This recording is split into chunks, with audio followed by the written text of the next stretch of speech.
Voltamos, nossa segunda aula.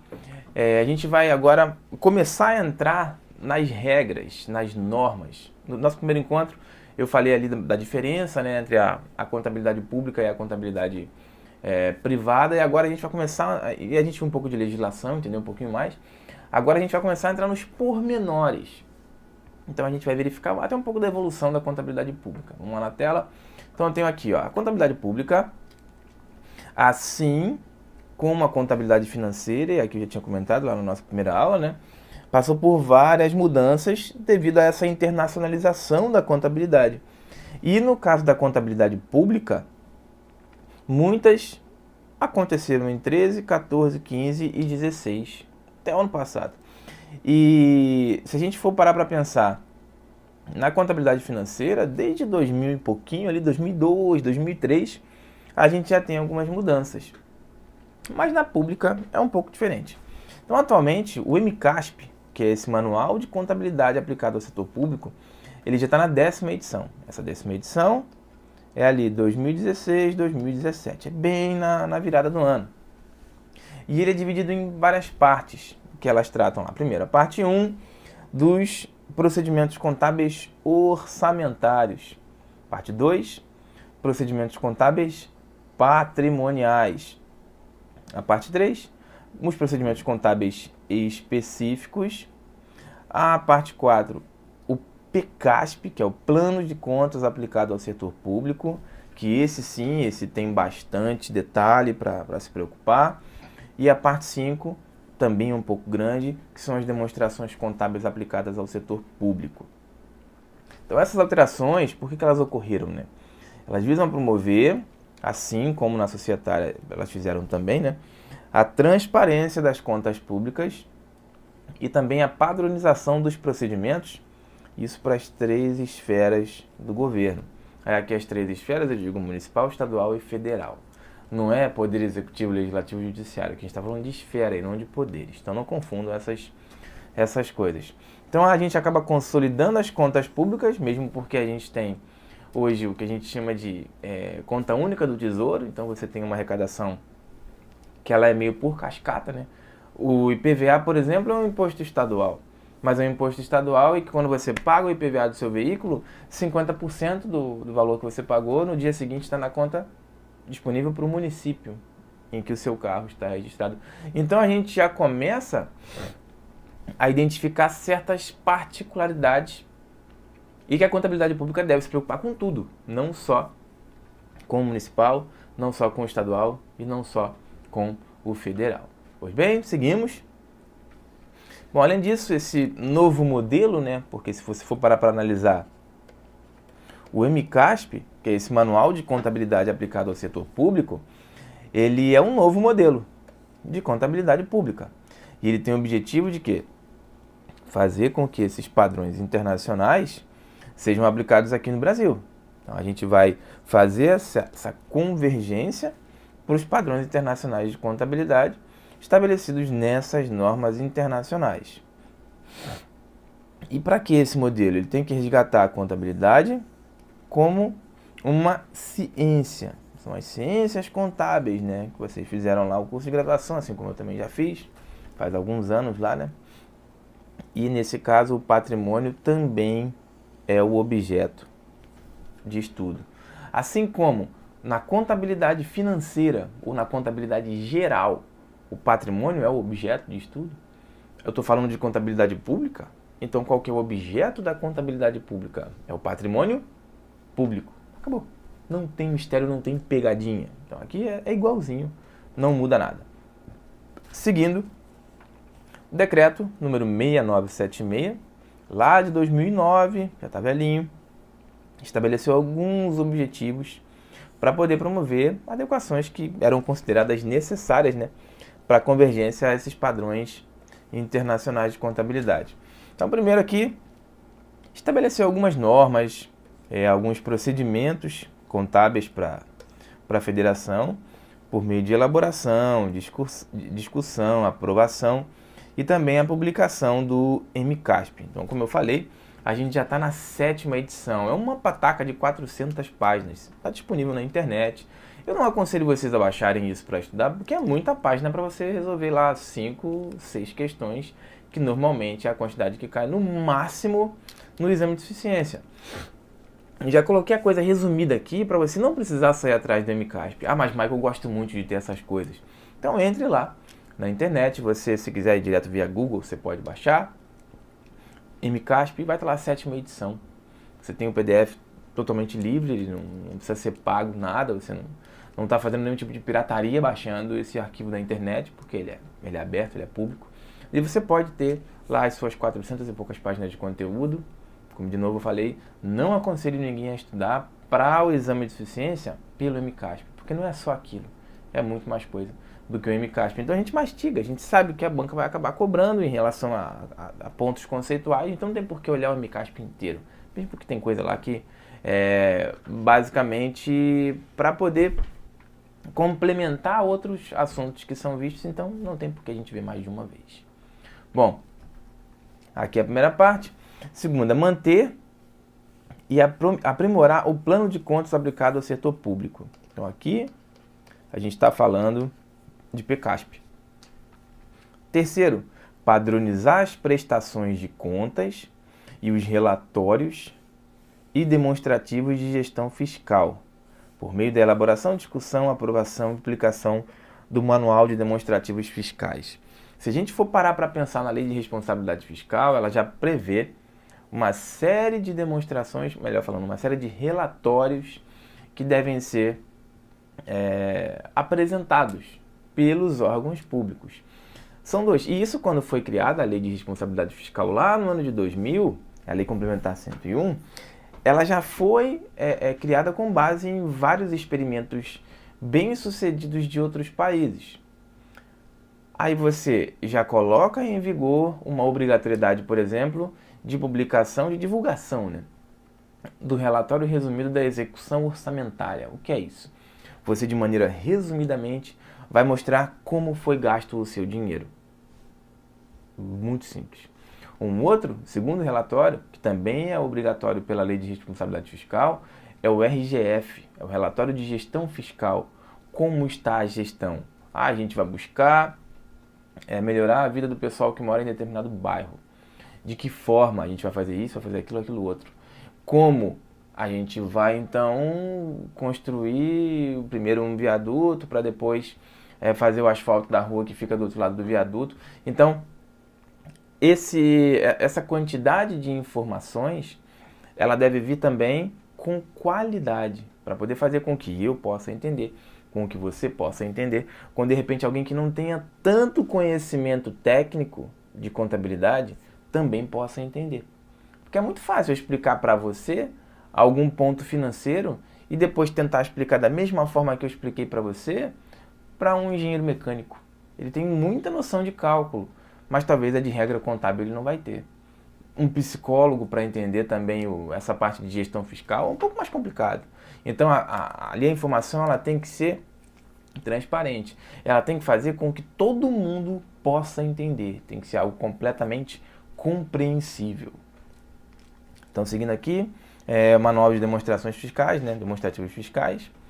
Aqui também o objetivo é disseminar por meio de planos de treinamento e também de apoio técnico os padrões estabelecidos tanto no MCASP como no Manual de Demonstrativos para a União, Estado, Distrito Federal, que eles são equivalentes, né, e os municípios.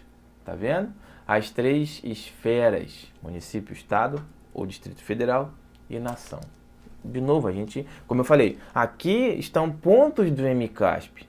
Então, ele está bem mastigado para vocês, não terem muito trabalho. É exatamente isso que eu tive esse trabalho de fazer e preparar esse material para vocês.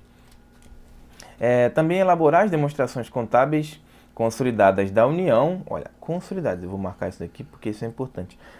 A União sempre vai ter que elaborar demonstração consolidada. E também os demais relatórios destinados a compor a prestação de contas anual do presidente da República. Então ele tem que fazer. E é um documento importantíssimo, porque ali ele vai assinar embaixo tudo o que foi feito por parte dos subordinados. Porque se você for parar para analisar, várias pessoas trabalham para a nação. Você trabalha, por mais que um prefeito trabalhe para a cidade, aquela cidade está dentro de um estado que está dentro de um país. Então todos trabalham para o crescimento da nação. E todos acabam sendo subordinados do presidente da República. Então a gente já consegue visualizar isso com um pouquinho mais de facilidade. Olha, falando mais aqui sobre o MCASP, que é bem importante, ele faz parte das ações, ou do conjunto de ações, né, da STN, que é a Secretaria do Tesouro Nacional, que está lá em consonância com as orientações estratégicas para a contabilidade aplicada ao setor público no Brasil, que nada mais é do que um documento elaborado pelo CFC e que tem o objetivo de quê? Fazer com que o Brasil se adeque e realize a convergência aos padrões internacionais de contabilidade, também aplicados ao setor público.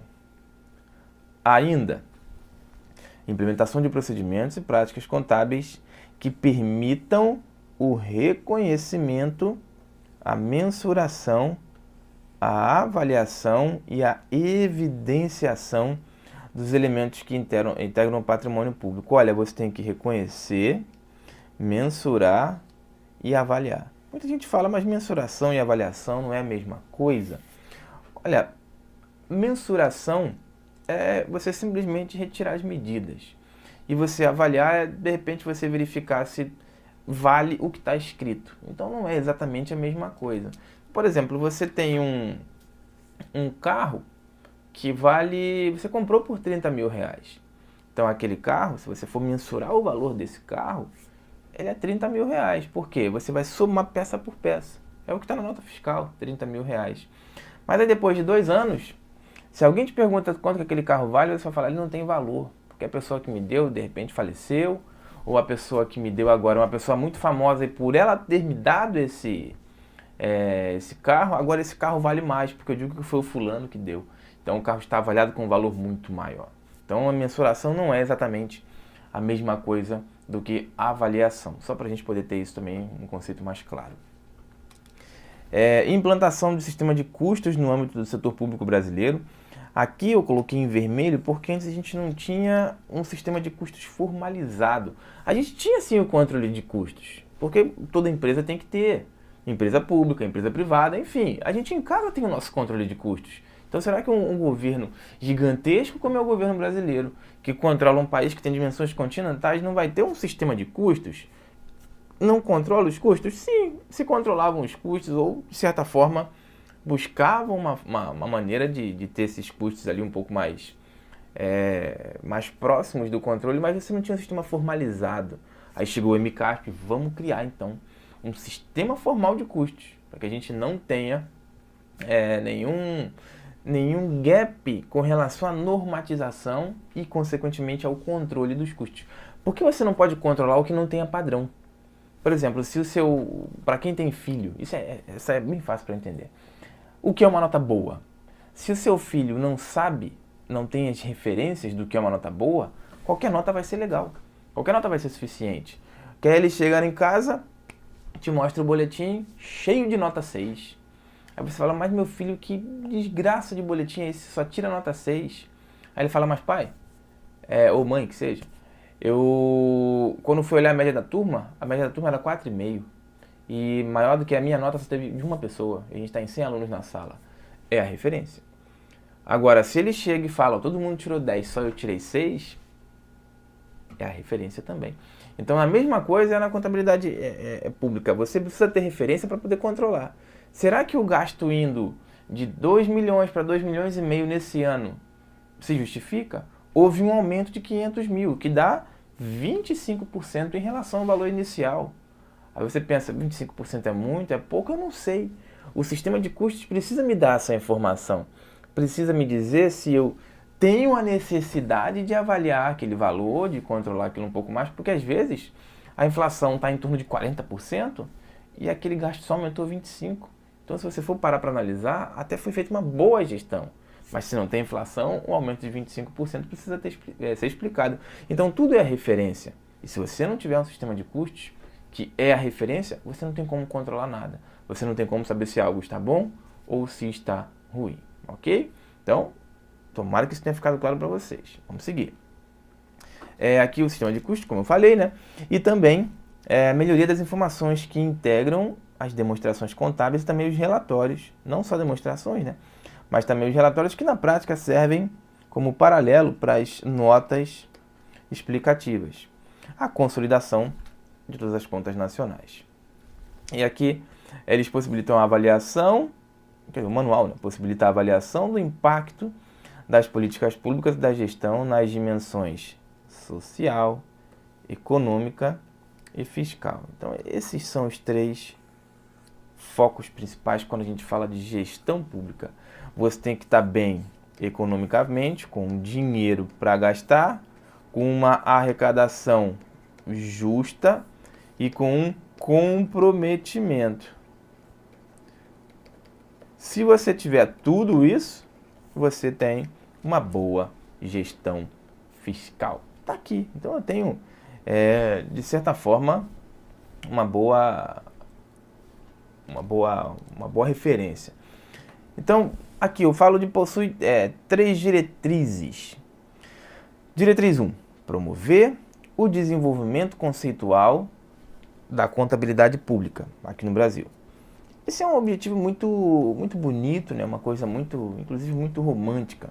Segundo, estimular a convergência às normas internacionais de contabilidade aplicadas ao setor público. Nesse caso são as IPSAS. Também já está muito claro o objetivo do MCASP, né? Que é o Manual de Convergência para a contabilidade dentro do setor público, o Manual de Contabilidade. E a diretriz 3, fortalecer institucionalmente a contabilidade aplicada ao setor público. Aí sim, se a gente for parar para analisar, as nossas instituições públicas, os gestores públicos, eles são provavelmente os profissionais que lidam com recursos financeiros com menos crédito em todo o país. Se a pessoa chega e fala para você, eu sou político ou quero ser político, na hora você meio que torce o nariz, é um troço invariável. Por que esse cara tá querendo ser político? Ele não quer ajudar ninguém, além dele mesmo, né? Além da família dele. Infelizmente, o raciocínio que a gente tem no Brasil hoje em dia.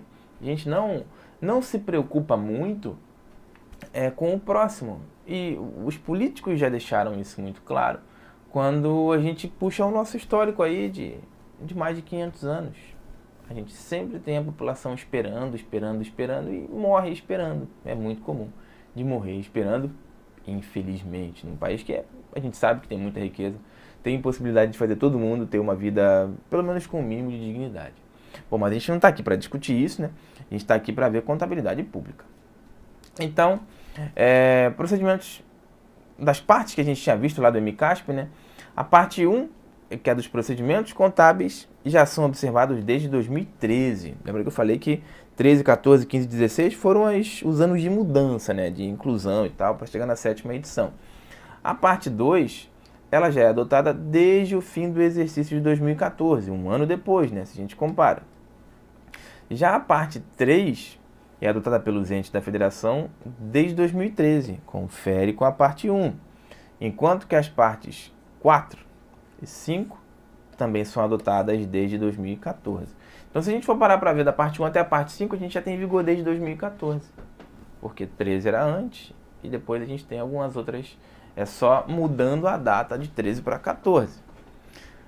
No âmbito da União, o plano de contas, detalhado no nível exigido para a consolidação das contas nacionais e também das demonstrações públicas, contábeis públicas ou contábeis aplicadas ao setor público, é adotado desde 2013, também já mais antigo, enquanto os procedimentos contábeis patrimoniais, então eu tenho demonstração 2013, e os procedimentos desde 2014. Então a gente tem aí um tempinho que já está bem consolidado, a gente pode dizer, em relação ao conteúdo da contabilidade pública.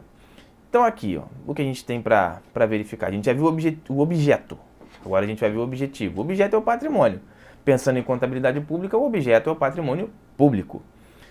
Então, o objetivo é fornecer informações. O objetivo da contabilidade financeira é fornecer informações.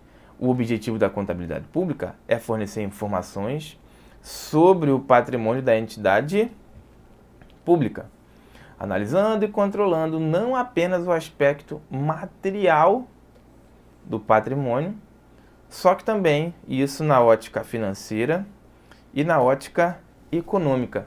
E aqui entra a diferenciação, porque você vem em paralelo ali com a contabilidade financeira. Objetivo, fornecer informação só colocando o pública no final, né? Mas não é exatamente isso. Na hora da contabilidade pública, o que você faz? Você pega uma vertente e você muda o caminho. Porque você tem lá a lei orçamentária anual.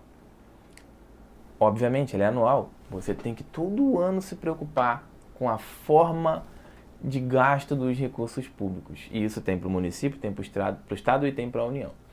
E aqui, ó, acompanhando, inclusive, a execução do orçamento, que é a LOA. Então, você tem lá em cima o plano plurianual, você tem a lei de diretrizes orçamentárias e aqui embaixo você tem a lei orçamentária anual, demonstrando as mutações ocorridas e os resultados obtidos no período.